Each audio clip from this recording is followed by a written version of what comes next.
नमस्कार दोस्तों, कैसे हैं आप लोग। मैं उम्मीद करता हूं आप लोग सब अच्छे होंगे। आप देख रहे हैं अपना YouTube channel MS complaint point 9456। मैं आपका दोस्त स्वागत करता हूं आपका। दोस्तों, हमारी एक आधुनिक इतिहास की सीरीज चल रही है। आज उसका हमारा नेक्स्ट वीडियो है और ये कंटिन्यू निरंतर जो हमारी सीरीज बरकरार चल रही है। ठीक है, इसमें हमने अभी तक काफ़ी वीडियो बना दी हैं जिसमें हम कंटिन्यू वीडियो जो है एकदम क्रम वाइज सीरियल से बना रहे हैं। जिस तरीके से जो चैप्टर आता चला जा रहा है, यानी कि जिस तरीके से हमारे आधुनिक इतिहास के घटनाक्रम है, उसी क्रम से जो है हम वीडियो अपनी बना रहे हैं, क्लासेस जो है अपनी ले रहे हैं। और अपने हर सेशन में जो है कोशिश करते हैं आपको बहुत आसान और बहुत सहजता के साथ और बहुत आसान भाषा से उस डिफ़िकल्ट टॉपिक को बहुत ईजी करना। ठीक है, तो उसी डिफ़िकल्ट पोर्शन को ईजी करने के लिए आज जो हमारा टॉपिक है या आज जो हमारा क्रम है आने वाले सेशन में, तो वो जो क्रम है वो हमारा है भारतीय राष्ट्रीय कांग्रेस, जो आप यहाँ पर देख रहे हैं।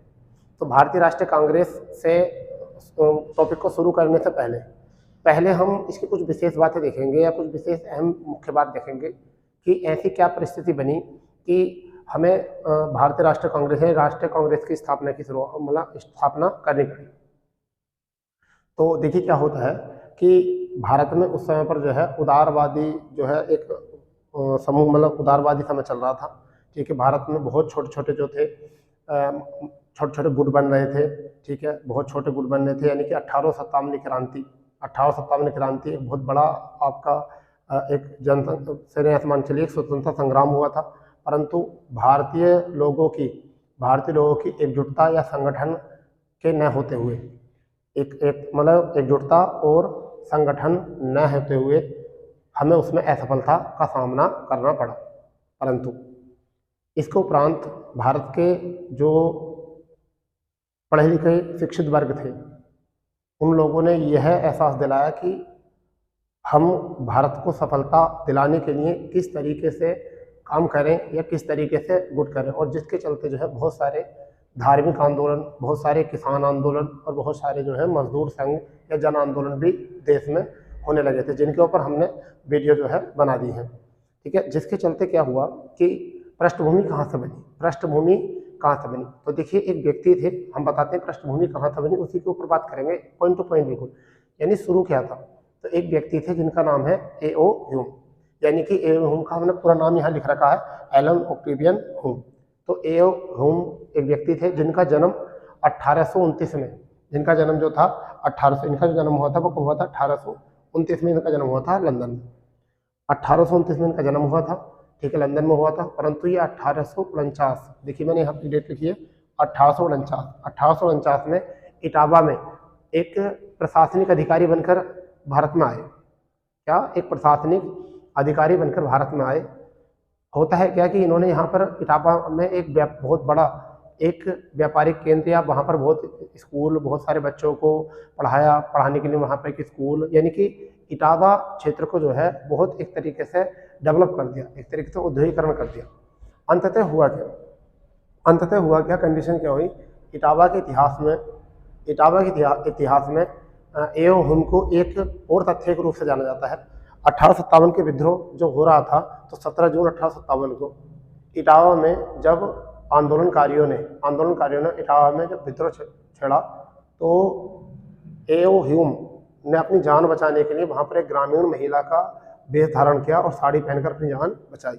अंततः ये A.O. ह्यूम जो है वो अलग अलग ही प्रशासनिक क्षेत्रों में काम करते चले गए, परंतु इन्होंने 1882 में जो है इन्होंने रिटायरमेंट ले ली, यानी कि इन्होंने अवकाश ग्रहण कर लिया, यानी कि रिटायर्ड हो गए। परंतु उसके बाद भारत में भी ऐसा हो रहा था कि भारत में भी कुछ आंदोलनों को सफलता मिल पा रही थी और कुछ को सफलता नहीं मिल पा रही थी।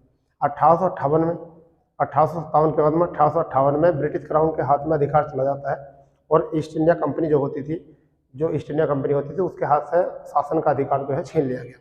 अब सीधे जो है महारानी या ब्रिटेन के हाथों सचिव एक व्यक्ति बनाया गया था बीच में, और उनके थ्रू जो है भारतीय लोगों की बात है सीधी जो है महारानी विक्टोरिया के पास पहुँचाई जाती थी, या वहाँ के सरकार को बताया जाता था एक सचिव के माध्यम से। ठीक है, कंडीशन क्या होती है, कंडीशन ये होती है कि 1813 की एक पुरानी बात और मैं आपको ऐड करता हूँ। 1813 में ईसाई मिशनरियों का आगमन हो गया था भारत में, बताया गया। उनको सांप्रदायिक मत दे दिया था, जिसके चलते भारत में धार्मिक, सामाजिक और आर्थिक रूप से जो है परिवर्तन हो रहे थे, और भारत में औद्योगिकरण के नाम पर ईसाईकरण हो रहा था। तो यहाँ पर एक जरूरी था, एक ऐसा जरूरी था कि एक पढ़े लिखे लोगों का संघ बने। तो देखिए कांग्रेस का जो मतलब होता है रियल में, वो होता है पढ़े लिखे लोगों का संघ, ठीक है। उसी को आगे बढ़ते हुए दो व्यक्तियों का नाम सुनोगे आप, एक तो बिमलेश चंद्र बनर्जी और एक सुरेंद्रनाथ बनर्जी। ये दो नाम पढ़ोगे, एक तो बिमलेश चंद्र बनर्जी और सुरेंद्रनाथ बनर्जी। ये दो व्यक्ति जो थे, ये दो व्यक्ति 1884 में एओ ह्यूम से जाके मिलते हैं, और एओ ह्यूम जो है उनको सजेस्ट करते हैं कि आप लोग जितने भी हो, आप सभी लोग जो है एक गुट बनाइए, एक पढ़े लिखे लोगों की एक यूनिटी बनाइए, जिससे कि आप अपने जन विद्रोह करने से जगह जगह विद्रोह करने से अच्छा अपनी बात सरकार से सीधे मनवा सको। क्योंकि वह एक दार्शनिक भी थे एओ ह्यूम, और पक्षी वैज्ञानिक भी थे, ठीक है, और एक सिविल सर्वेंट भी थे। तो उन्हें अनुभव को काफ़ी ज़्यादा था, परंतु इनके मित्रता के रूप में दोनों मिले, क्योंकि इनके अच्छे मित्र थे, समझ गए। और इन्होंने एक सजेस्ट किया कि हम एक कांग्रेस नाम की एक कमेटी बनाना चाहते हैं, ठीक है। तो इन्होंने ब्रिटिश सरकार के सामने ह्यूम ने ये बात रखी कि भारतीय जो गुटबंदी है, भारतीय के जो गुट हैं, पढ़े लिखे लोग हैं, वो लोग जो है एक स्थापना करना चाहते हैं एक कांग्रेस की। तो ब्रिटिश सरकार ने पहले तो उसको इजाज़त नहीं दी, परंतु फिर जब एओ ह्यूम ने बताया कि ब्रिटिश लोगों को इतनी शक्ति हो चुकी है कि वो चाहे तो शासन बना भी सकते हैं, शासन बिगाड़ भी सकते हैं, और बस उनको एक सही मार्गदर्शन देने की ज़रूरत है। तो इस चीज़ को देखकर ब्रिटिश सरकार जो है चिंतित हुई, और उन्हें जो है एक गुटबंदी बनाने की परमिशन दी। इससे दो फायदे हैं। इससे दो फायदे थे कि अंग्रेजों को लगा कि जब भी हम किसी गुट को या भारत को जगह जगह विद्रोह दबाने से अच्छा है एक पूरे गुट को हम दबा सकते हैं। तो ब्रिटिश वाले जो है अपनी नज़र से इसको सोच रहे थे कि भारत के जितने भी लोग थे पढ़े लिखे, या जितने भी विद्रोह करने वाले लोग थे, वो एक जगह इकट्ठा हो जाएंगे, जिससे कि अब हमें आंदोलन को दबाने में कोई परेशानी नहीं होगी। जबकि भारतीय वालों को ये लग रहा था कि कांग्रेस अगर बन जाएगा तो हमारी सीधी बात जो है अंग्रेजी सरकार तक आराम से पहुंची जा सकती है, और भारतीयों को यह सुकून मिला कि अब हम जन जो है अपनी बात नहीं मनवा सकता, अब हम अपने गुट से इस बात को कहेंगे, और अंततः वो बात जो है सीधी ब्रिटिश सरकार के हाथ में पहुंची। तो इस तरीके से जो है कांग्रेस की स्थापना हुई, और कांग्रेस की स्थापना जो हुई वो किस गुटबंदी में हुई, वो हुई भारतीय राष्ट्रीय संघ के रूप में, भारतीय राष्ट्रीय कांग्रेस संघ के रूप में, भारतीय राष्ट्रीय कांग्रेस के संघ के रूप में, यानी कि यूनियन के कांग्रेस के रूप में नहीं हुई थी, वो किसके रूप में हुई थी, संघ के, भारतीय राष्ट्रीय संघ के रूप में। बाद में इसका नामकरण किया दादा भाई नौरोजी ने, इसका नामकरण कर दिया था। चलिए अब पहले हम देखते हैं कि कांग्रेस में ऐसी क्या परिस्थिति हुई। सबसे पहले देखते हैं कांग्रेस का निर्माण या कांग्रेस के कुछ मुख्य तथ्य। देखिए मुख्य तथ्यों में सबसे पहले बात कर लेते हैं परिचय की। देखिए स्थापना की अगर हम बात करें तो 28 दिसंबर 1885 की स्थापना हुई थी। क्या हुई थी? 28 दिसंबर 1885 को इसकी स्थापना हुई थी, ठीक है। संस्थापक की अगर हम बात करें तो एओ ह्यूम। संस्थापक कौन थे? एओ ह्यूम, जिनका नाम है एलन ऑक्टेवियन ह्यूम, ठीक है। और इसकी स्थापना कहाँ पर हुई? स्थान कौन सा है? बम्बई, ठीक है। बम्बई में एक स्थान है, वहाँ पर इसकी स्थापना हुई, ठीक है। अगर हम बात करें ग्वालियर टैंक गोकुलदास तेजपाल संस्कृत विश्वविद्यालय, यहाँ पर इसकी स्थापना हुई, ठीक। तो एक बार याद करेंगे इसको। स्थापना कब हुई? 28 दिसंबर 1885 को। किसने की? एओ ह्यूम ने। ये एक प्रशासनिक अधिकारी थे, यानी कि रिटायर्ड एक प्रशासनिक अधिकारी थे, जिनका जन्म जो हुआ था 1829 को हुआ था, ठीक है, लंदन में। इनकी मृत्यु की अगर बात करेंगे तो 1912 में इनकी मृत्यु हुई थी, लंदन में हुई थी इनकी मृत्यु, ठीक है। कहाँ पर हुई थी? लंदन में, ठीक है। अब देखिए ये एक जगह थी स्कॉटलैंड, वहाँ पर इनका जन्म हुआ था, मगर वो भी लंदन में आती थी, लंदन के अधीन थी, ठीक है। अगर हम बात करें स्थान की तो मुंबई में ग्वालियर टैंक गोकुलदास एक जगह है, वहाँ तेजपाल संस्कृत विश्वविद्यालय, यानी कि गोकुलदास तेजपाल, ये एक जगह का नाम है। ग्वालियर टैंक और गोकुलदास तेजपाल संस्कृत विश्वविद्यालय में इनकी जो हुई थी, यहाँ स्थान पर स्थापना हुई थी। अब देखिए अगर हम बात करें नामकरण जो करा दादा भाई नौरोजी ने, नामकरण इसका करा इंडियन नेशनल कांग्रेस के नाम से, जबकि इससे पहले क्या नाम था? Indian national union. इसका जो नाम था वो क्या था? इंडियन नेशनल यूनियन, ठीक है। जिस समय पर स्थापना हुई उस समय पर जो वायसराय थे वो कौन थे? लॉर्ड डफरिन यहाँ इसके वायसराय थे। लॉर्ड डफरिन का वायसराय का कार्यकाल जो था वो था 1884 से लेकर 1888 तक, ठीक। तो ये तो बात आई केवल परिचय की, कि इसकी परिचय स्थापना के बारे में, कि कहाँ से, यहाँ से भी क्वेश्चन एग्जाम में सीधे पूछ लिए जाते हैं ठीक है। देखिए बहुत बड़े टॉपिक को हमें छोटा करना है, यानी कि पढ़ने का सबसे पहला मतलब होना चाहिए हमें वनडे एग्जाम में जितने भी हम पढ़ते हैं, जितने भी ऑब्जेक्टिव आते हैं, फैक्ट आते हैं, उनका मतलब होता है कि हमें याद कैसे रखने हैं। तो बहुत बड़े टॉपिक को जो है बहुत छोटे रूप में हमें कन्वर्ट करना है इसको, ठीक है। तो पहली कंडीशन तो हमारी यहाँ से फुलफिल हो चुकी है, ठीक है। दूसरी कंडीशन हम यहाँ देखते हैं कि देखिए जो कथन है, यहाँ से कई बार क्वेश्चन आए थे, यानी कि कांग्रेस की स्थापना से लेकर, कांग्रेस की स्थापना से लेकर कांग्रेस की समाप्ति तक, यानी कि कांग्रेस के समाप्ति यानी कि स्वतंत्रता तक, सॉरी समाप्ति तो नहीं कहेंगे, कांग्रेस की तो अभी समाप्ति नहीं, कांग्रेस एक पार्टी के रूप में, तो कांग्रेस की स्थापना से लेकर देश की स्वतंत्रता तक कुछ लोगों ने जो है अलग अलग रूप में कथन कहे, ठीक है। तो देखिए डफरिन, उस टाइम पर लॉर्ड डफरिन कौन थे, वायसराय, तो उन्होंने कहा था सूक्ष्मदर्शी अल्पसंख्यकों की संस्था है ये, यानी कि इनका मतलब ये था कि कांग्रेस जो बनी है ये सूक्ष्मदर्शी हैं, बहुत छोटे तबके के लोग हैं, और ये अल्पसंख्यक यानी पिछड़े लोगों की एक संस्था है। बहुत कम लोग थे, 72 लोग थे शुरू में, समझे नहीं, पहले अधिवेशन में 72 लोगों ने भाग लिया था, तो उनका बहुत सूक्ष्म हमारे सामने उनकी एक संस्था है, तो उन्होंने ये कथन कहा था। उसके बाद में कर्जन, कौन, लॉर्ड कर्जन, उन्होंने कहा था कांग्रेस लड़खड़ाते हुए अपने पतन की ओर जा रही है, अपने पतन की ओर जा रही है, क्योंकि कांग्रेस में भी क्या हुआ कि कांग्रेस में भी दो रूप आके सामने आए थे, एक तो नरम दल वाले आ जाते हैं बाद में, और एक गर्म दल के बाद आ जाते हैं, यानी कि कांग्रेस में जो विवाद होना शुरू होता है वो 1903 से शुरू होना शुरू हो जाता है, 1903 से शुरू होना हो जाता है, समझ गए नहीं। 1903 के बाद 1905, 1907, 1916 यानी यहाँ तक डगमगाती रहती है, परंतु 1905 की बात है जब कर्जन ने कहा था, कब कहा था, 1905 में कर्जन ने कहा था कांग्रेस लड़खड़ाते हुए अपने पतन की ओर जा रही है। फिर आपने देखा होगा तिलक, बाल गंगाधर तिलक, बाल गंगाधर तिलक, ये गर्म दल के सदस्य थे, कौन थे, गर्म दल के सदस्य। अंततः क्या होता है कि ज़्यादातर जो लोग थे कांग्रेस में रिक्वेस्ट करते थे भारत, मतलब ब्रिटिश सरकार से, कि हमारे देश में इस तरीके से होना चाहिए, केवल रिक्वेस्ट करते थे। तो रिक्वेस्ट का मतलब था ये लोग नरम दल के थे, जो कांग्रेस की स्थापना की उन्होंने किसने, जिन्होंने कांग्रेस की स्थापना की, तो उसमें अधिकांश प्रतिनिधि जो थे वो थे नरम दल के। तो गर्म दल के जो युवा पीढ़ी थी, गर्म दल के लोग जो थे वो सोचते थे कि बिना प्रार्थना से काम अब चलने वाला नहीं है, विनती प्रार्थना से काम चलने वाला नहीं, अपने अधिकारों को छीना जा सकता है। तो उसी रूप में इन्होंने कहा था कि देखो यहाँ पर कांग्रेस जो है भीख मांगने वालों की एक संस्था है। क्या कहा था इन्होंने, कांग्रेस जो है वो भीख मांगने वालों की एक संस्था। फिरोज शाह मेहता के नाम सुना होगा आपने, ठीक है, अच्छे, इनका अच्छा खासा इतिहास। इन्होंने कहा कांग्रेस की आवाज़ जनता की आवाज़ नहीं, ये भी गर्म दल से संबंध रखते थे फिरोज शाह मेहता। इन्होंने कहा था कि कांग्रेस की जो आवाज़ है, क्योंकि कांग्रेस वाले लोग जो थे नरम दल के लोग, वो ये कहते थे कि हम, ये कांग्रेस की आवाज़ जो है सीधी जनता की है और ये ब्रिटिश सरकार को पहुंचानी है, ठीक है। तो इन्होंने कहा था कि कांग्रेस की आवाज़ जनता की आवाज़ नहीं है, ये जनता की आवाज़ नहीं है, केवल उन लोगों की आवाज़ है जो विनती विनय या जो प्रार्थना करना जानते हैं, या फिर बाद में ब्रिटिश ही, ऐसा मान के चलिए अर्ध ब्रिटिश हो गए थे कुछ लोग, उन्हीं का पहनावा पहनते थे, उन्हीं की तरह मतलब बातचीत करते थे, उन्हीं की तरह पार्टियां करते थे, इस तरीके से जो है उन्होंने इस बात को कहा था। फिर गांधी जी के समय में जब गांधी जी की बात आई तो गांधी जी ने ऐसा कहा, कांग्रेस की समाप्ति का सुझाव दिया। उन्होंने कहा कि अगर भारत को आज़ाद कराना है, अगर भारत को आपको आज़ाद कराना है तो आपको कांग्रेस की समाप्ति करनी पड़ेगी, कांग्रेस की समाप्ति करनी पड़ेगी। तो इस तरीके से जो था ये था परिचय, ठीक है। तो दोस्तों पहले आप इसको अच्छे से देख लीजिए, या तो नोट कर लीजिए या फिर स्क्रीनशॉट ले लीजिए। मैं यहाँ से बोर्ड से थोड़ा हट जाता हूँ, ठीक है, आप स्क्रीनशॉट ले लें।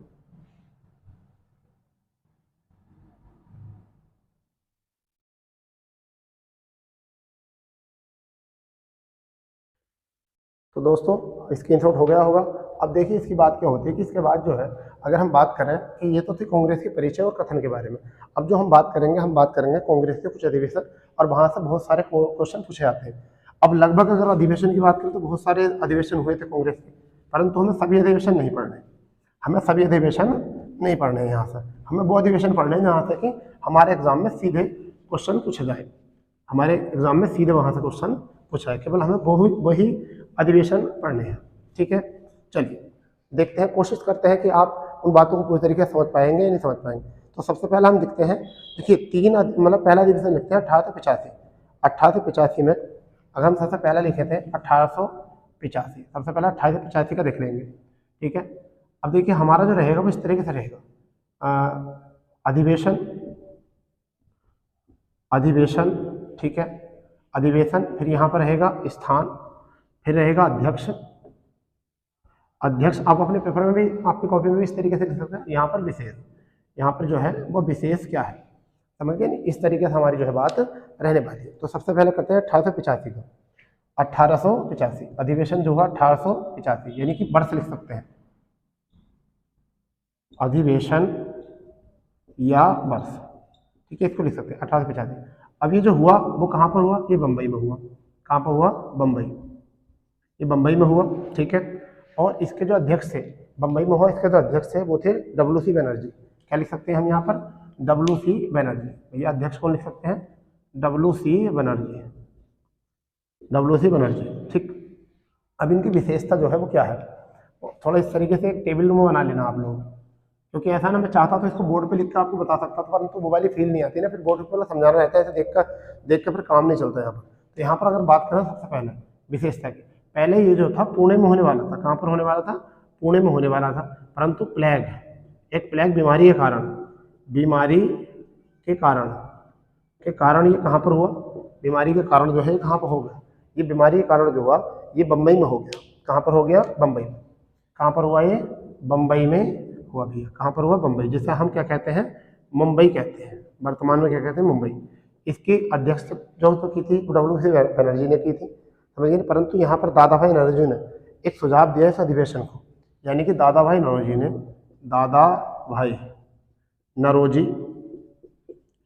नौरोजी ने सुझाव दिया इसके नामकरण के लिए। क्या दिया, सुझाव, क्या करने के लिए, INC, क्या करने के लिए, इंडियन नेशनल कांग्रेस।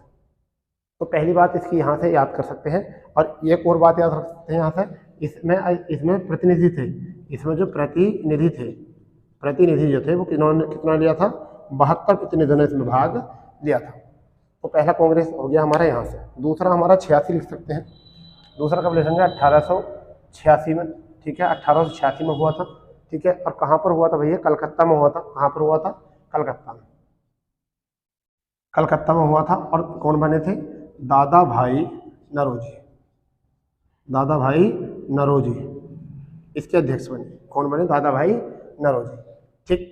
अब इनकी जो विशेष बात है वो क्या है, इन्होंने जो है इसका नाम स्थापित कर दिया था। और यहाँ पर यानी यहाँ पर क्या था, इसमें एक काम और करना बस केवल, कि वायसराय लॉर्ड डफरिन, इस वाले अधिवेशन क्या था, वायसराय डफरिन ने सभी सदस्यों को कहाँ पर बुलाया, पार्टी में बुलाया, जिसे हम कहते हैं गार्डन पार्टी। कहाँ पर, गार्डन पार्टी में बुलाया, ठीक है। और यहाँ पे इन्होंने क्या नामकरण कर दिया था इसका, INC। इनके भी बनते क्या हो गया था, इनका नामकरण हो गया था भैया, ठीक है। तो 2 हो चुके हैं हमारे यहाँ से, 2 हमारे हो चुके हैं यहाँ से, ठीक है। और कोई इतनी कोई खास बात है नहीं, यहाँ से 2 हो चुके हैं, ठीक। इसके बाद में अगर हम देखें, इसके बाद में जब हम देखेंगे तो नेक्स्ट देखेंगे 87 वाला, ठीक है भैया। तो इतना हो चुका है, केवल ऐसे ही लिखते चले जाएंगे आप अपने, मैं यहाँ से रफ करता रहूँगा और आप इसको इस तरीके से लिखते रहना, ठीक है। ये चलिए, अब आपको मैंने बता दिया है कि किस तरीके से आपको काम करना है ये, ठीक है। अब हम एक एक अध्यक्ष की बात करते हैं, ठीक है। अब जो हुआ था वो कहाँ पर कब हुआ था, 87 वाला देखेंगे, मद्रास में हुआ था। कब हुआ था, 1887, ठीक है। कहाँ पर हुआ था, मद्रास में हुआ था भैया। कहाँ पर हुआ था, मद्रास में हुआ था। और इसके जो अध्यक्ष बने थे वो बदरुद्दीन तैयब बने थे। कौन बने थे, बदरुद्दीन तैयब बने थे। इसकी खास बात जो थी वो क्या थी, इसकी खास बात जो थी तो प्रथम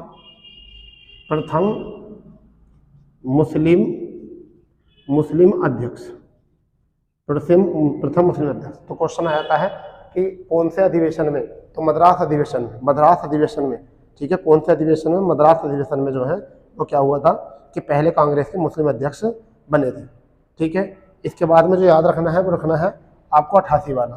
कहाँ, कौन सा याद रखना है, 1888 में। ये याद रखना, जरूर पूछा जाता है क्वेश्चन। ये क्वेश्चन पूछा था, इलाहाबाद में जॉर्ज यूले को बनाया गया था।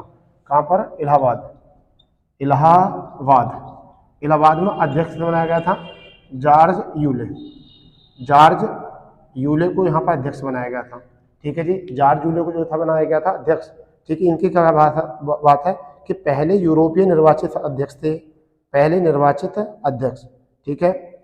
यहाँ पर 2 बातें खास याद रखनी है आपको, केवल 2 बातें याद रखनी है। एक तो ये कि पहले यूरोपीय निर्वाचित अध्यक्ष थे, फिर दूसरे ये पहली बार लाला लाजपत राय हिंदी वहाँ छोड़ दिया था। तो पहली बात यहाँ पर कहनी है पहले यूरोपीय निर्वाचित अध्यक्ष। एक तो ये बात याद रखनी है। दूसरी है लाला लाजपत राय ने पहली बार हिंदी में भाषण दिया।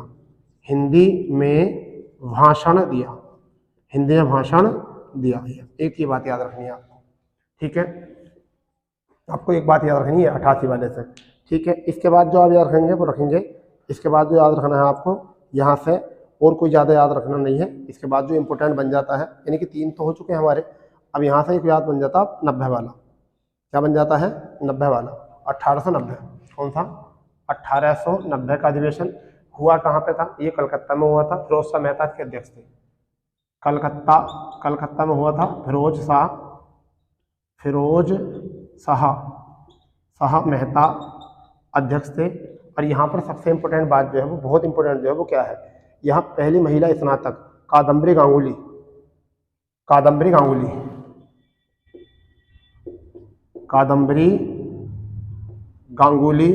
ये क्या थी? पहली महिला स्नातक ने कांग्रेस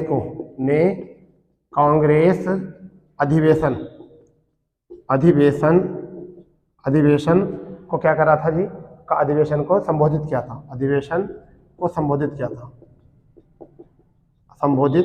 था।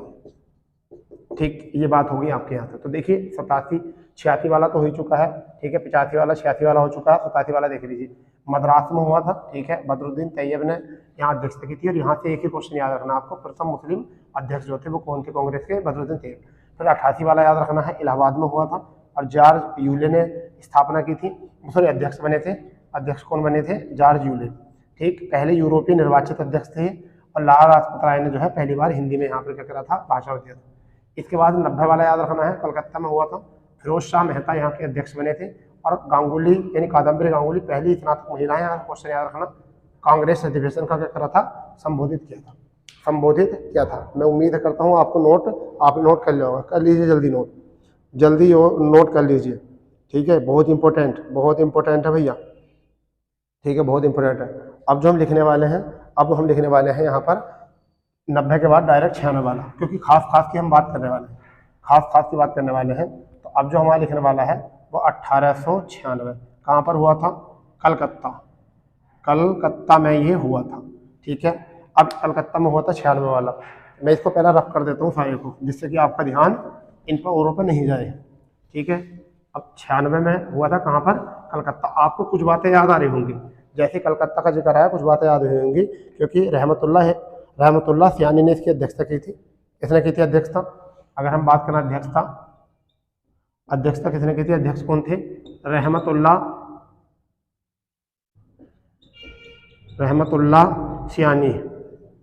रहमतुल्लाह सियानी ने इसकी अध्यक्षता की थी। याद करो जल्दी, विविध में पढ़ रखा हो आपने, वंदे मातरम, यानी कि पहली बार क्या गाया गया था? पहली बार वंदे मातरम,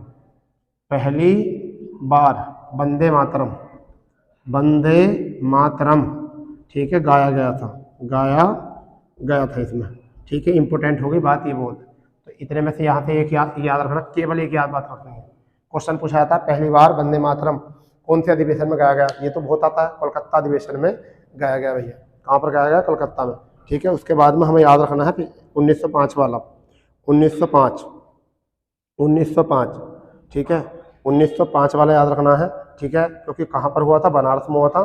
गोपाल कृष्ण गोखले इसके अध्यक्ष थे। तो इसके बाद कौन सा रखना? 1905 कहाँ पर हुआ था? बनारस में। अध्यक्ष कौन थे? अध्यक्ष बेटा कौन थे? गोपाल कृष्ण गोखले।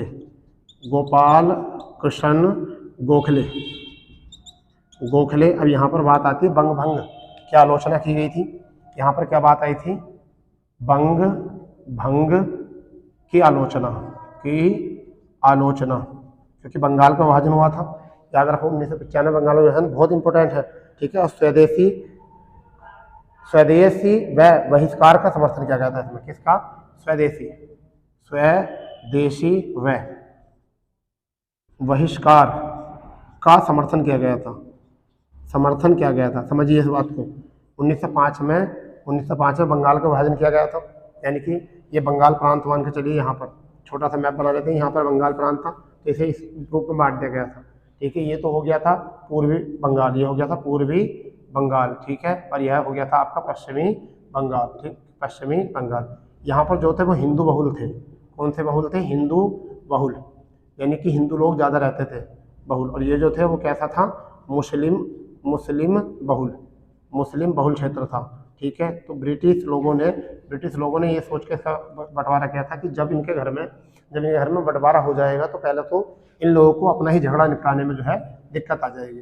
परंतु बाद में जब जांच की गई तो उन्होंने बताया कि प्रशासनिक कारण था जिसकी वजह से हमने विभाजन किया, क्योंकि यहाँ का प्रशासन नहीं चल रहा था। बट ये बकवास थी, ऐसा कुछ नहीं था। उनका यही मनसा थी कि मुस्लिमों को और हिंदुओं को अलग कर दो तो इनमें आपस में फूट पड़ जाएगी, जिसके चलते जो है भारत की जो एकजुट शक्ति है वो थोड़ी कमजोर हो जाएगी।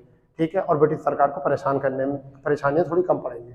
ठीक है, फिर बाद में 1906 में जो है ये मुस्लिम लीग की स्थापना हो जाती है। यहाँ पर मुस्लिमों के पक्ष में आ जाते हैं। 1908 में उनको क्या कर देते हैं? निर्वाचन के लिए कह देते हैं, सांप्रदायिक निर्वाचन के लिए। 1909 के अधिवेशन में सांप्रदायिक निर्वाचन अलग कर देते हैं। इस तरीके से जब भारत के टुकड़े टुकड़े करने की वो कर देते हैं, और वहाँ से एक पॉलिसी शुरू होती है, वोट डालो और राज करो। ठीक है, चलो हम वो बाद में टॉपिक करेंगे, पहले यहाँ देखिए। तो बंग की आलोचना की थी, बंगाल विभाजन को भंग यानी बंगाल को भंग करने की आलोचना की थी यहाँ पर इस आंदोलन में। और स्वदेशी यानी कि अपने देश की वस्तुओं को स्वीकारा था, और बहिष्कार यानी कि दूसरी विदेशी वस्तुओं का बहिष्कार करने का समर्थन यहाँ पर किया था इसमें। तो क्वेश्चन यहाँ से इंपोर्टेंट कर सकते हैं, जल्दी इसको नोट कर लीजिए। ठीक है, 1905 के अधिवेशन के बाद में जो हमें याद रखना है, 1905 के बाद में जो हमें याद रखना है सबसे ज़्यादा, फिर 1906 का याद रखना है, क्योंकि हमें 1906 का याद रखना है, क्योंकि दादा भाई नौरोजी ने करा था इसके अध्यक्षता। तो 1906 का हुआ था। 1906 कहाँ पर हुआ था? कलकत्ता में हुआ था। और कब, कहाँ, किसको ने कही थी? दादा भाई नौरोजी ने इसकी अध्यक्षता की थी। इसकी विशेष बात क्या थी? इसकी विशेष बात जो थी वो ये थी कि स्वराज शब्द का प्रयोग जो है पहली बार जो किया गया था यहाँ पे क्या था? ये वाला शब्द क्वेश्चन आता, स्वराज शब्द का प्रयोग पहली बार कांग्रेस मंच पर किया गया था, इसमें ही। इस वजह से इंपॉर्टेंट क्वेश्चन बन जाता है। यहाँ से क्वेश्चन कई बार आता है कि स्वराज शब्द की जो पहली बार जो कांग्रेस के मंच पर रखा गया था वो कौन से अधिवेशन में रखा गया? तो कोलकाता अधिवेशन रखा था 1906 में, कोलकाता अधिवेशन में 1906 में। ठीक है बेटा, फिर उसके बाद में 1907 वाला पढ़ेंगे। कब पढ़ेंगे? 1907 वाला। कहाँ पर हुआ था? ये सूरत में हुआ था। कहाँ पर हुआ था? सूरत में अधिवेशन हुआ था। ठीक है, कहाँ पर हुआ था? सूरत में। रास बिहारी बोस ने अध्यक्षता की थी। किसने की थी? रास बिहारी बोस ने इसकी क्या करी थी? अध्यक्षता करी थी।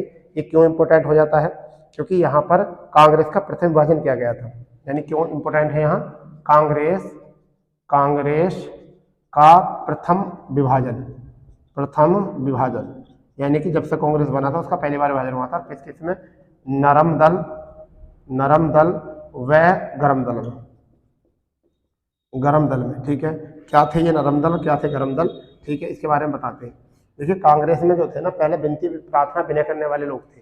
तो कुछ लोग जो थे जैसे बाल पाल यानी बाल गंगाधर तिलक और बिपिन चंद्र पाल। ठीक है, और बाल पाल। ठीक है, तो इस तरीके से 3 व्यक्ति थे। तो इन लोगों ने क्या काम करा? कांग्रेस के जो विनती प्रार्थना करने वाले लोग थे उनसे कहा कि सीधे जो है आप जो है विनती प्रार्थना सब काम नहीं चलेगा, आप जो है अपनी बात मनवानी पड़ेगी। इस बीच में जो हमारे यहाँ के प्रतिनिधि थे, जो नरम दल के प्रतिनिधि थे, जो बात विनती प्रार्थना में करते थे, थोड़े से ईसाईकरण को अपनाने लगे थे, ईसाइयों की बात मानने लगे, मतलब अंग्रेजों की बात मानने लगे थे। तो उन लोगों से उन्होंने अपने आप को गुट को अलग करने की बात की। तो इस तरीके से गुटबंदी जो टूटी, यानी कि जो कांग्रेस टूटा पहली बार, वो कहाँ टूटा? सूरत में टूटा। बाद में बात करेंगे जब इस टॉपिक आएगा, तो बंगाल विभाजन जो आएगा और आपका सूरत अधिवेशन जब आएगा, मतलब सूरत अधिवेशन नहीं, जब 1907 की घटना आएगी, कांग्रेस का प्रथम विभाजन आएगा घटना के क्रम में, तो जब हम इसको विस्तार में बताएंगे। ठीक है, अभी केवल हम अधिवेशन पर नजर रख रहे हैं कि कहाँ से ऑब्जेक्टिव क्वेश्चन बन सकता है, ठीक है, तो ये 4 हो चुके हैं। 1896 वाला हो चुका है, 1905, 1906, 1907। ठीक है भैया, इसके बाद पहले इसको रफ कर देते हैं, उसके बाद ठीक है आगे बढ़ते हैं। टोटल अधिवेशन नहीं याद रखने हैं, केवल हमें काम के याद रखने हैं, उनमें से क्या क्या फैक्ट आते हैं परीक्षाओं में, हमें वो याद रखने हैं। क्योंकि सारा याद रखोगे परीक्षा टाइम पर आप भूल जाओगे, परीक्षा टाइम पर आप बिल्कुल तरीके से अच्छे से भूल जाओगे, सही से याद रह नहीं पाएगा। तो अब याद रखना है 1911 का, 1911 का याद रखना है, ठीक है, 1911 का। अब 1911 का याद रखना है आपको, इम्पोर्टेंट 1911 का, 1911 का बार बार 1991 लिखा जा रहा है। 1911 का अधिवेशन, समझिए नहीं, कौन सा लिखना है, 1911 का अधिवेशन इंपॉर्टेंट है। कलकत्ता में हुआ था, विश्व नारायण ने करी थी अध्यक्षता। 1911 कलकत्ता में हुआ था, कलकत्ता में हुआ था। अध्यक्षता तो की थी, अध्यक्षता तो की थी, वो किसने की थी, विश्व नारायण,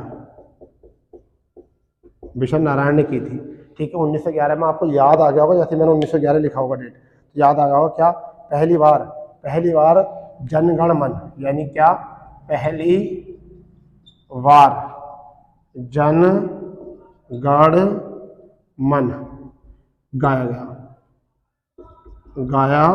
यहाँ से क्वेश्चन आता है, ठीक है, कि किस अधिवेशन में जो है वो पहली बार जनगण मन गाया गया। तो ये याद रख लेना, कब क्या गाया गया था, 1911 में गाया गया था, ठीक है। इसके बाद में अगर हम बात करें, तो इम्पोर्टेंट है 1916 का, 1916 का।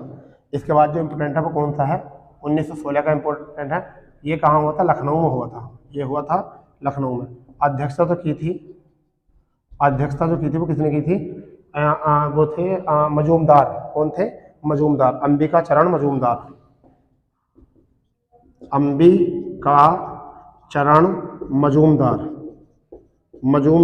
ने की थी। अब 1916 लखनऊ पैक्ट के नाम से भी जाना जाता है, किसके नाम जाना जाता है, लखनऊ पैक्ट से जाना जाता है। तो सबसे पहले बात तो ये कि यहाँ पर एक नारा हुआ था, फिर दूसरा ये कांग्रेस और मुस्लिमों का समझौता हुआ था। किसका हुआ था, कांग्रेस और मुस्लिम का समझौता, ठीक है, इसी कहते हैं कांग्रेस और मुस्लिम लीग में समझौता हुआ था। दूसरा नरम दल और गरम दल का एकीकरण हुआ था। तो तीन बातें याद रखनी है, तीन बातें ये मोस्ट है, एक तो नरम दल व गरम दल, गरम दल का एकीकरण, भाई ये कौन सा एकीकरण, जो हमारा 1907 में अलग हो गया था।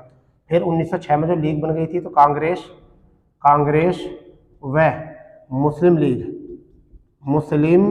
लीग समझौता हुआ था, क्या हुआ था, समझौता हुआ था। ये बात हो गई इसमें। तीसरी जो इम्पोर्टेंट है वो क्या बात है इसमें, तिलक ने एक नारा दिया था यहाँ पर, कौन सा, तिलक ने एक नारा दिया था कि स्वराज मेरा जन्मसिद्ध अधिकार है, स्वराज मेरा जन्म सिद्ध अधिकार है, मैं इसे लेकर रहूंगा। तो ये वाला नारा दिया था। इन्हें जल्दी से नोट कर लो, आप जल्दी से नोट कर लो इन दोनों को, ठीक है। मैं देख लूँ कैमरे में वीडियो हमारी ठीक चल रही है नहीं चल रही क्लास, क्योंकि कई बार गड़बड़ हो जाती है, ठीक है भाई, कई बार गड़बड़ हो जाती है तो देखना पड़ जाता है। इसका मतलब आपको बहुत बढ़िया दिख रहा है, ठीक है। साउंड पे भी रिएक्ट करो थोड़ा सा, ठीक है भाई। तो ये दोनों हो चुके हैं, ठीक है, ये दोनों हो चुके हैं, ठीक। अब हमें जो याद रखना है, जो इसके बाद जो याद रखना है 1917 का, 1917 का याद रखना है और 1924 का याद रखना है। तो 1917 का कोलकाता में हुआ था, 1917 का कहाँ पर हुआ था, कोलकाता में, 1917 में, यानी कि 1917 का कहाँ पर हुआ था, कलकत्ता में हुआ था, ठीक है। और इसकी महिला जो बनी थी वो एनी बेसेंट बनी थी, एनी बेसेंट, ठीक है, एनी बेसेंट बनी थी। और ये पहली महिला कांग्रेस अध्यक्ष, ठीक है भाई। तो ये आपको यहाँ से याद रहना 1917 वाला, ठीक है। इसके बाद में बेलगांव में हुआ था 1924 का, ठीक है। कौन सा हुआ था, 1924 का, 1924 का कहाँ पर हुआ था, बेलगांव में हुआ था। और अध्यक्षता जो की थी वो किसने की थी, महात्मा गांधी जी ने, तो गांधी जी ने की थी। इम्पोर्टेंट क्या है, एकमात्र कांग्रेस अधिवेशन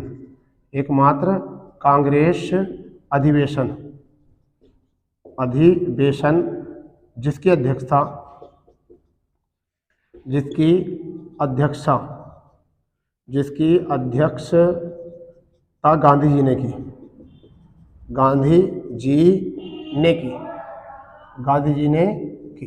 तो ये एक इतनी इंपॉर्टेंट है बात में। कलकत्ता अधिवेशन अधिवेशन बनी थी यहाँ तक, पहली महिला थी, पहली महिला अध्यक्ष थी, ठीक है। दूसरा जो है 1924 में बेलगांव महात्मा गांधी ने इसकी अध्यक्षता की थी। अब देखिए मैं यहाँ पर आपको कुछ फैक्ट बता देता हूँ। कांग्रेस में जो कुल है 3 महिलाओं ने बात करी, 3 महिलाओं ने ही क्या करी थी, अध्यक्षता की थी, 3 महिलाओं ने अध्यक्षता की थी। अब उनकी डेट में आपको बताता हूँ क्या क्या इंपॉर्टेंट। देखिए सबसे पहले 1917 याद रखना, 1917 में की थी एनी बेसेंट ने, एनी बेसेंट ने अध्यक्षता की थी। फिर 1925 में कब करी थी, 1925 में 8 जोड़ दो 1925 में की थी सरोजिनी नायडू ने, सरोजिनी नायडू ने की थी 1925 में। किसने की थी, 1925 में की थी सरोजिनी नायडू ने, ठीक है, सरोजिनी नायडू ने। फिर 1933 फिर 8 जोड़ दीजिए, 8 8 का क्रम है, 1933 जरूर याद रखना, ठीक है। 1933 में किसने की थी, नेल्ली,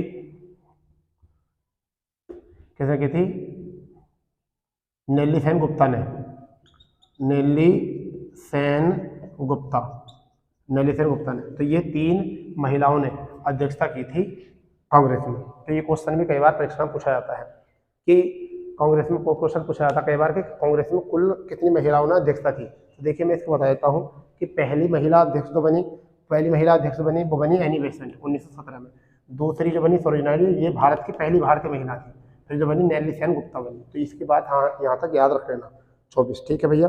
24 के बाद में आपको 25वां याद रखना ही है, तो 25वां यहाँ से याद हो जाएगा, यानी कि 25वां याद रखना है। 24वां याद होने के बाद में 25वां याद रखना आपको, ठीक है। पहले लिख रहे, चलो इनको लिख लें। अब देखते हैं 25 में 1925, ठीक है भाई, 1925, ठीक है। 1925 का अधिवेशन याद रखना है। कहाँ पर हुआ था, कानपुर में हुआ था, कानपुर में ये अधिवेशन हुआ था। कहाँ पर हुआ था भैया, कानपुर में अधिवेशन हुआ था। अध्यक्षता जो की गई थी वो किसने की थी, सरोजिनी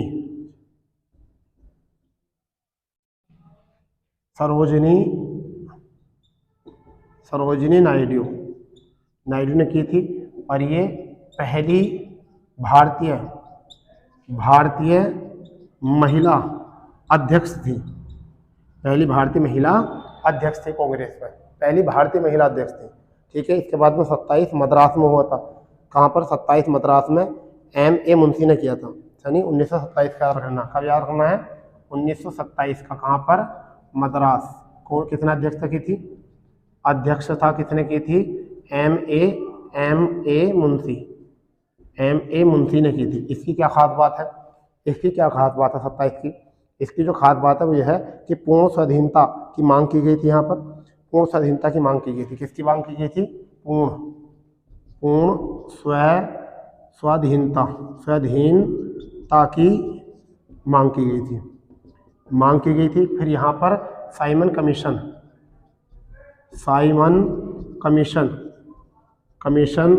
का बहिष्कार किया गया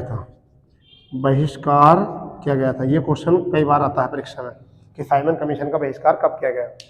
तो मद्रास अधिवेशन में किया गया था। कब किया गया था, मद्रास अधिवेशन में किया गया था भैया, ठीक है, मद्रास अधिवेशन में किया गया था। अब जो हमें याद रखना है वो रखना है 29 वाला, इधर लिख देता हूँ। कब, कौन सा याद रखना है, 1929। कौन सा याद रखना भैया, 1929 का याद रखना है, 1929 का। कहाँ पर हुआ था, लाहौर अधिवेशन कह सकते हैं इसको हम, क्या कह सकते हैं, लाहौर अधिवेशन कहते हैं हम इसको। लाहौर अधिवेशन में हुआ था। अध्यक्षता किसने की थी, पंडित जवाहरलाल नेहरू ने। किसने की थी, जवाहरलाल नेहरू ने अध्यक्षता की थी, ठीक है। क्या था यहाँ पर, पूर्ण स्वराज की मांग की थी।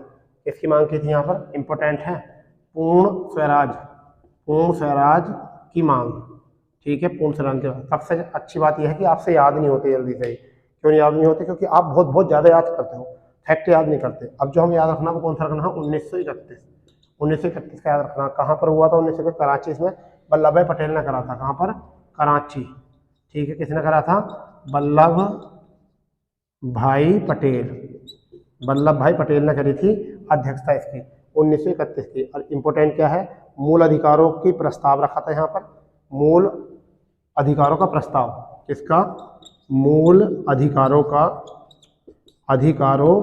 का प्रस्ताव रखा था इसमें, याद रख रहे हो, फंडामेंटल राइट्स का अधिकार रखा था। और गांधी इरविन समझौता का अनुमोदन हुआ था। क्या हुआ था, अनुमोदन हुआ था। तो ये थे इंपॉर्टेंट, ये चारों इंपॉर्टेंट है। वैसे अगर आपको देखा जाए तो ये चारों ही बहुत इंपॉर्टेंट है भैया, देख लो एक बार जरा समझ लो। 25 वाला कानपुर में हुआ था, अध्यक्षता सरोजिनी नायडू ने की थी, पहली भारतीय महिला अध्यक्ष थी, वेरी गुड। 1927 में मद्रास में हुआ था, अध्यक्षता M.K. मुंशी ने की थी। क्या बात इंपॉर्टेंट है, पूर्ण स्वाधीनता की मांग, पूर्ण स्वराज की नहीं, पूर्ण स्वराज यहाँ पर हुआ था, पूर्ण स्वाधीनता की मांग की गई थी। साइमन कमीशन का बहिष्कार किया था। इतनी बात याद रख लो, मजा आ जाएगा, फैक्ट नहीं बचने का कोई भी। 1929 का लाहौर में हुआ था, अधिवेशन जवाहरलाल नेहरू ने की थी, पूर्ण स्वराज की मांग की थी।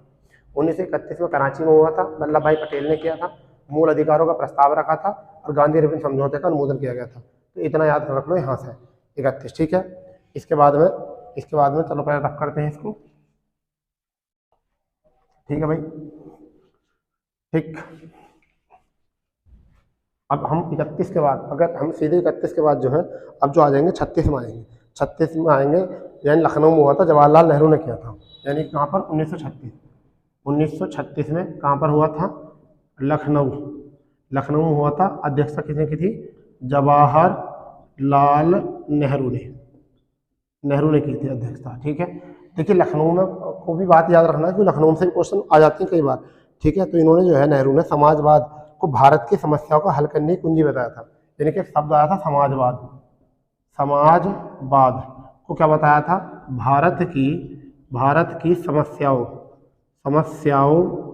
को हल करने की कुंजी बताया था, 36 में, यही बात याद रखनी है।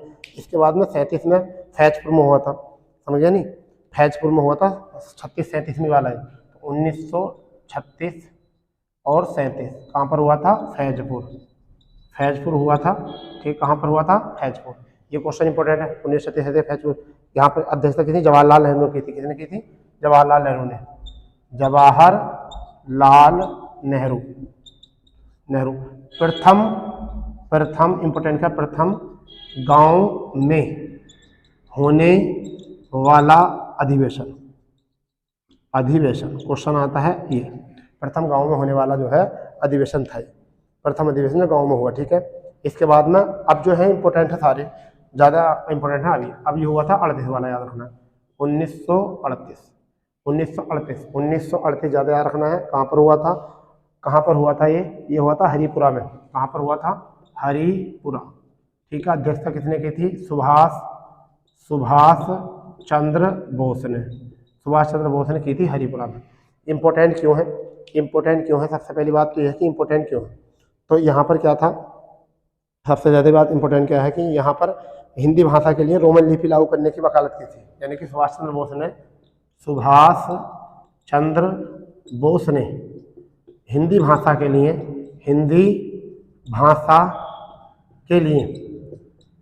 रोमन लिपि के प्रयोग की वकालत की थी भैया, ठीक है। रोमन लिपि की वकालत की थी, इतना याद रख लेना। तीनों को पहले पढ़ लीजिए इनको आराम से, तीनों को देख लो एक बार, ठीक है। 36 में लखनऊ में हुआ था, जवाहरलाल नेहरू ने अध्यक्षता की थी, समाजवाद का भारत की समस्याओं को हल करने की कुंजी बताया था। 1936-37 का फैजपुर में हुआ था, जवाहरलाल नेहरू अध्यक्ष थे, प्रथम गाँव में होने वाला अधिवेशन था। इसके बाद ना हुआ ना पहले हुआ था हरिपुरा अधिवेशन, सुभाष चंद्र बोस, ठीक है। सुभाष चंद्र बोस ने हिंदी भाषा के लिए रोमन लिपि के प्रयोग की वकालत इसमें की थी, ठीक है। 38 के बाद में आपको 39 का ही पढ़ना पड़ेगा, त्रिपुरा में हुआ था। 48 के बाद में कौन सा पड़ेगा, 39 में त्रिपुरा, इतना 39 वाला पढ़ना पड़ेगा। 1939 ये हुआ था त्रिपुरा में हुआ था। और इसमें सुभाष चंद्र बोस ने क्या करी थी, अध्यक्षता की थी। यहाँ पर ये हार जाते हैं, ये जो है यहाँ पर हार जाते हैं, ठीक है, क्योंकि कहने का मतलब है राजेंद्र प्रसाद को बाद में अध्यक्ष बनाया गया था, क्योंकि यहाँ पर जो था गांधी जी, यानी कि गांधी जी के समर्थक थे सीतारामैया। कौन थे? सीतारामैया इसमें, यानी कि गांधी जी ने सीतारामैया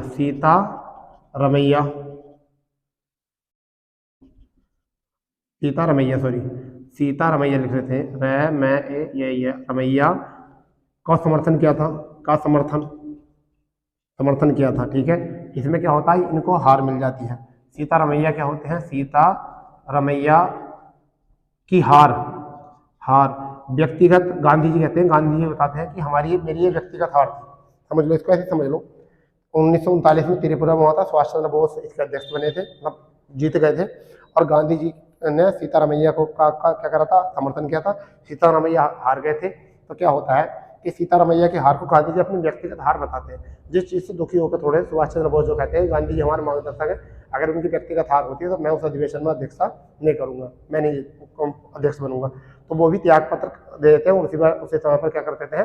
फॉरवर्ड ब्लॉक की स्थापना कर देते हैं। और इसकी बाद में अध्यक्षता की, इसकी जो अध्यक्षता की बाद में जो अध्यक्षता की वो किसने की? राजेंद्र प्रसाद ने की। राजेंद्र प्रसाद ने इसकी अध्यक्षता बाद में की भैया। तो बाद में इसकी अध्यक्षता किसने की? राजेंद्र प्रसाद ने अध्यक्षता की। ठीक है, इसके बाद में याद रखना 40वां कौन सा करना? 1940। ठीक है, ये तो हो गया। चलिए इसको मैं रख लेता हूँ। इसके बाद में याद रखना 1940 का अधिवेशन। कौन सा याद रखना है? 1940 का अधिवेशन, ये याद रखना इंपॉर्टेंट है, सबसे बड़ा अधिवेशन था ये। ठीक है, कहाँ हुआ था? रामगढ़ में हुआ था। और रामगढ़ में कहाँ पर हुआ था? रामगढ़ में। और अध्यक्ष जो बने थे वो कौन बने थे? अध्यक्ष बने थे मौलाना अबुल कलाम आज़ाद। मौलाना अबुल कलाम आज़ाद, थोड़ा सा नाम बड़ा लिख देता हूँ। मौलाना अबुल कलाम आज़ाद ने अध्यक्षता की थी यहाँ पर। ठीक है, अध्यक्षता की थी, और ये लगातार 6 वर्षों तक कांग्रेस के अध्यक्ष पद पर रहे थे। यानी कि क्या? यह लगातार 6 वर्षों तक कांग्रेस के अध्यक्ष पद पर रहे थे। ठीक है, इनकी ये बात याद रखनी है। ठीक है, 40 वाली। इनके बाद में लिखना है 46, जो मेरठ में हुआ था। 1946 कहाँ पर हुआ था? मेरठ में हुआ था। ठीक है, मेरठ में अधिवेशन हुआ था। अध्यक्षता किसने की थी? जेपी कृपलानी ने। जेपी कृपलानी की, अब जेवी कृपलानी ने इसकी अध्यक्षता की थी। ठीक है, इससे एक इंपॉर्टेंट फैक्ट आ जाता क्या? आज़ादी के समय अध्यक्ष थे, आज़ादी के समय ये अध्यक्ष थे, आज़ादी के समय अध्यक्ष थे, ये भी बात आ जाती है। समझ गए नहीं? आज़ादी के समय भी अध्यक्षता की थी इन्होंने। फिर 1947 वाला जो हुआ था, यहाँ लिख लेता हूँ, चलो एक छोटा था। 1947 में जो हुआ था वो कहाँ पर हुआ था? वो दिल्ली में हुआ था। 1947 का जो हुआ था दिल्ली में हुआ था। अध्यक्षता की थी राजेंद्र प्रसाद ने। ठीक है, उसके बाद में 48 वाला जो हुआ था वो जयपुर में हुआ था। 1948 वाला जो हुआ था वो कहाँ पर हुआ था? जयपुर में हुआ था। ठीक है जी, और इसकी अध्यक्षता की थी पट्टाभी सीतारामैया ने। किसने? पट्टाभी